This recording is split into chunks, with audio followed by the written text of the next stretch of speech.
You didn't stop needing love, you learned how to function without it. When love was inconsistent or emotionally distant, you didn't suddenly become less needy. Instead, your nervous system adapted. It learned how to keep going without expecting warmth, reassurance, or tenderness.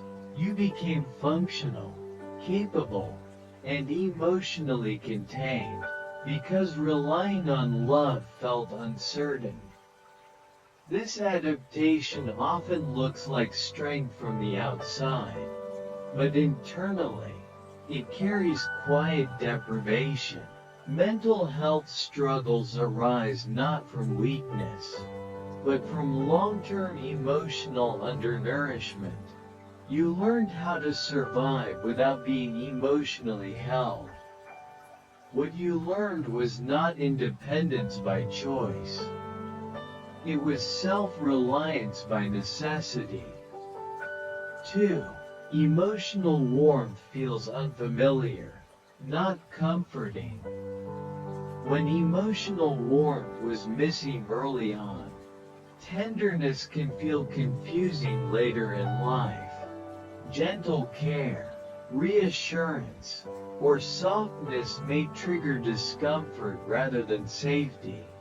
The nervous system doesn't recognize warmth as familiar territory. You may crave closeness yet feel uneasy when someone offers it. Emotional safety feels foreign because it was never consistently experienced. Attachment patterns form around this unfamiliarity, creating ambivalence toward intimacy. Mental health struggles deepen when love feels like something you have to brace for instead of relax into. This isn't resistance to love, it's unfamiliarity with it. Your body isn't rejecting care. It's learning a new language. 3. The nervous system learned not to expect tenderness. Repeated emotional absence trains the nervous system to lower expectation. Tenderness becomes optional rather than anticipated. You stop reaching for comfort before disappointment arrives. This pattern shapes regulation deeply. You may appear calm and self-sufficient while carrying quiet longing underneath. Emotional safety feels fragile because it was never guaranteed. Mental health issues such as numbness, guardedness, or emotional distance often emerge here. Not because you lack feeling, but because feeling was never reliably met. The body learned, don't expect softness. Expect endurance. 4. Giving love feels easier than receiving it. Many people who learn to live without love become generous givers. Care flows outward effortlessly. Receiving, however, feels awkward or undeserved. The nervous system is more comfortable providing emotional safety than accepting it. This imbalance can lead to exhaustion and quiet resentment. You may give deeply while feeling unseen. Mental health suffers when reciprocity is missing, even if you don't consciously notice it. Receiving requires trust. Trust requires history. And history taught you to rely on yourself.